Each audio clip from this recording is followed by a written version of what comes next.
Welcome back guys to my YouTube channel. So as you probably know, this is the third part of the tutorial series that I'm doing on that clock right behind me. In this part, this is actually one of the most important parts of this series. We'll be learning how to code the wool and code the device that we were making in the last class. You can see it probably at the top left corner of the screen. And we'll be also seeing how to connect it up to the face of the clock so that we can actually make a 7-segment display counter. If you haven't seen the last two parts of the tutorial series, I'll probably put a link in the description so you can check it out. Without those two parts, you'll not be able to understand what we're doing, so I encourage checking that out as well. So let's go on to the next part. So if you've been keeping up with my tutorial series till now, you'll know that in the last part we built this. There's actually one small change that we have to make, really small. All we have to do is exchange this and this wool, that is this with this. So let me just take out my wool, orange and pink, and put the pink down here instead of the orange, and the orange up here.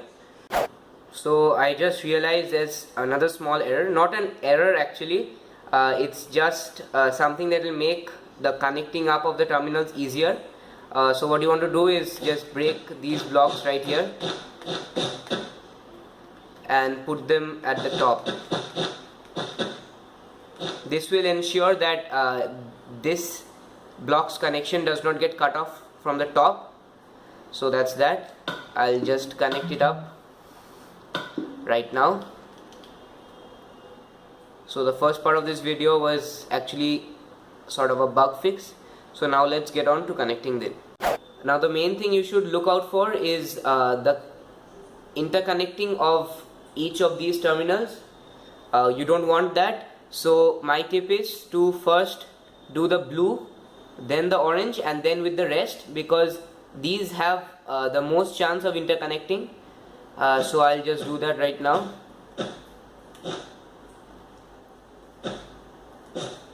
All the way up there.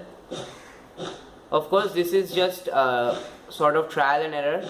There's no absolutely correct way to do it. So only for the blue part I'll tell you to do it like this. The rest ones you'll be able to connect it up without any difficulty, but the blue one should be something like this. It will make connecting the others very easy. So now I'll just speed build through the whole thing, starting now.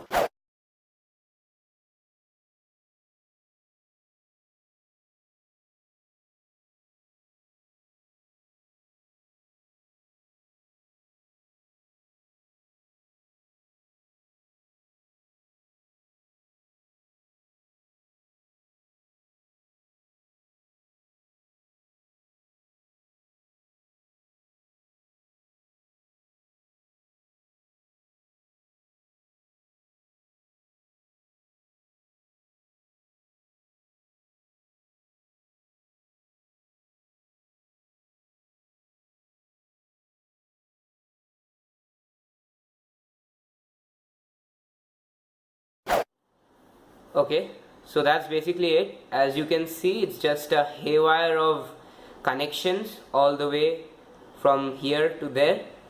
So I hope you'll all be able to do that on your own. Only the blue part here is the one that's important, because that will get into the way of the other ones, and this orange part here.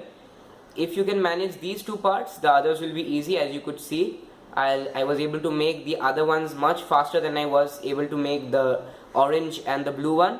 So that's the connecting part done. So once you've connected them all up, all 7 of them up, you should get a blank screen like this. You'll see all the 7 lines are just gone because the signal is inverted and none of them are on now. As you can see, none of the torches should be on. So 7 torches should be off, leading to a completely empty design. So now is the part where you're going to understand how it's going to work. So break this and you'll see that it comes on. This is all that there is to this whole circuit. It's just an inverter which is inverting the signal going over here. So when it's bringing the current, it's off. When it's not, it's on. So now if you come over to this side, you'll see the top is on, but as soon as we switch it off, it will go off. So that's the underlying principle of each of these terminals. Each of these terminals separately control each of the 7 segments of the display, hence the word 7-segment display. Now we'll be coding the wool so that we can change the phase of the clock as per our needs. So how we are going to code it, or rather what's the principle behind the coding, is as follows. When we switch one of these blocks to glass, since it is a transparent block, current can't pass through it, since and hence this redstone dust is off and this whole circuit is off, keeping this on, and hence the bottom one will switch on. So for each of the numbers we are going to have to put alternate glass blocks in front of all of these to switch it on or off depending on what we want. So now we'll start the coding off. So let's start off with the most simple number, that's 1. So what we want is the right side to be on, but since we're on the back, it should be this one. 2 segments should be on the right here. That's controlled by the black and the green, as you can see. So we are going to put glass in front of the green and the black. So these should be glass, and we should see a 1. There we go. That's the 1.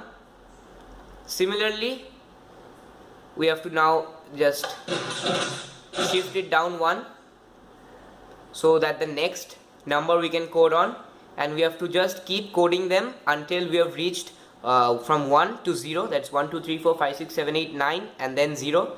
0 is going to be the last number. I'll be doing 2 of the coding, and then I'll speed build through the whole thing. So by that time you'll understand what the principle is and you'll be able to do it by yourself. So for 2 we need the middle one to be on, the bottom one and the top one, and then alternate top left I think and the bottom right, maybe not, I'll check. So for the middle one we need orange, so that's this, and for the blue one we need the blue one as well, so there we go. And we need the bottom one, so bottom one is pink, that is this one. And now it's 2, so the top right should be on, so correspondingly the top left should be off, that is the black right here. This should be off, and this one, if I'm not mistaken, should be off. So we should be having a 2. There it is.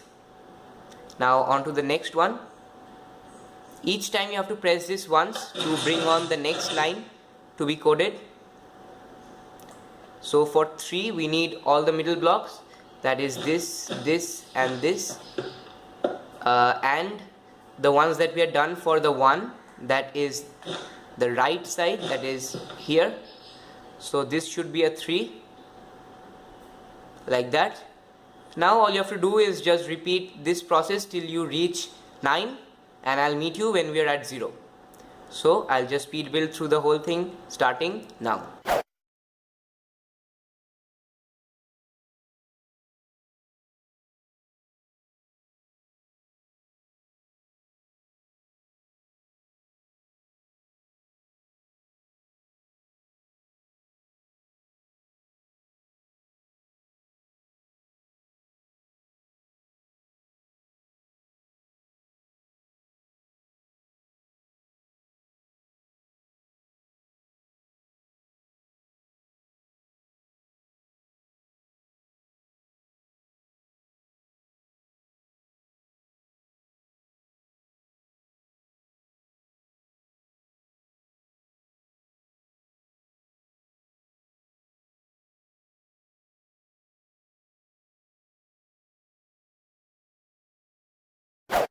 Okay, so we have coded them all up from 1 to 9. Now for the 0, there's something extra that we have to do, but I'll just quickly code the 0. before I say that.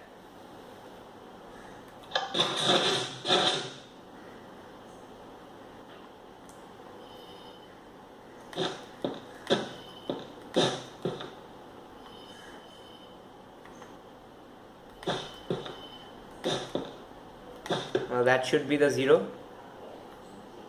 There we go. So now that the clock is showing a 0, what you want to do is come over to this side, that is the right hand side of the build.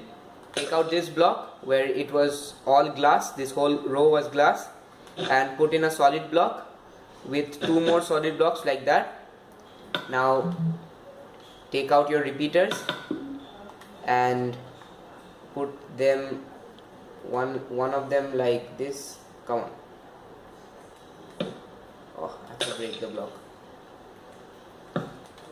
So anyway, you'll have to put 2 repeaters like this, going into a block like that, with another block on the bottom, and just bring that signal down like this. So that should be the part which is going to tell the next circuit which we are going to make over here that it's 0.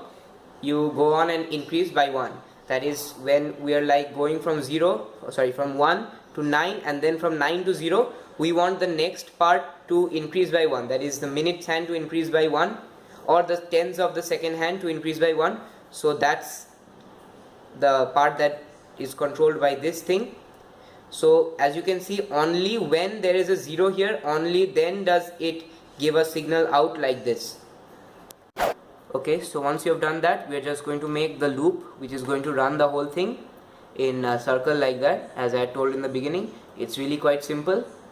Find a good spot here, put a piston down with a block like this. Now take out a redstone repeater and just make a circle like that, like this. Actually, we need to put it one more block to the side. So once you have found a good spot, put one piston like that with a blue wool or whatever wool, with redstone repeaters like this, actually like this, this, and this. Put redstone dust on all of them except this block. Now put 2 repeaters going into them like this with redstone dust, and bring out this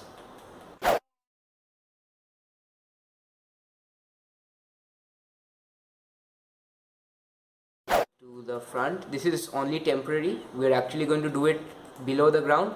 It's just to see if it's working or not. And place a lever down here and make your way all the way back here and put a redstone dust like this and like that, and that should be the whole loop done.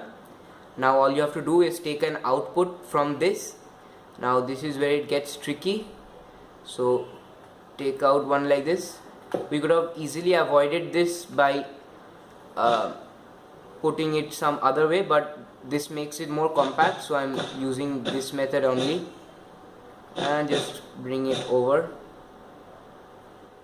like that, like this.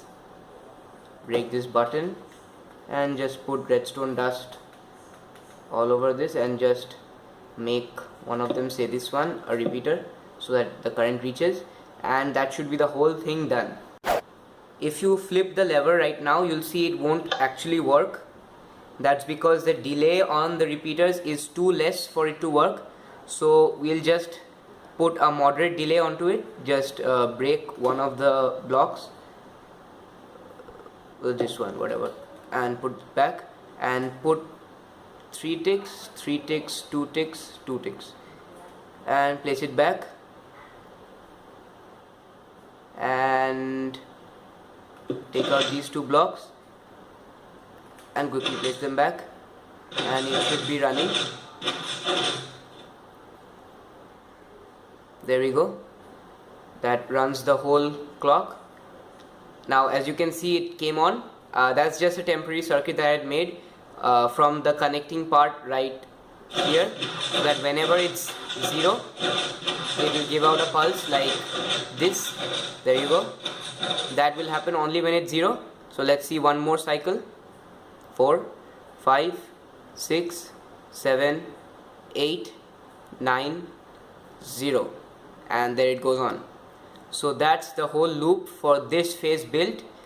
And the next part we are going to be doing the second phase. That's going to be mostly a revision, except for one thing, that's the memory loop that we have. It's going to be a little bit different, but more about that in the next part. So that's the end of this part. So anyway, that's the end of the third part of this series. If you are liking this series, please leave it a like. It will really help me out, and of course it's really good to receive feedback from you guys. So please leave a comment as well, and of course share and subscribe for new videos every week. And of course the next part of this tutorial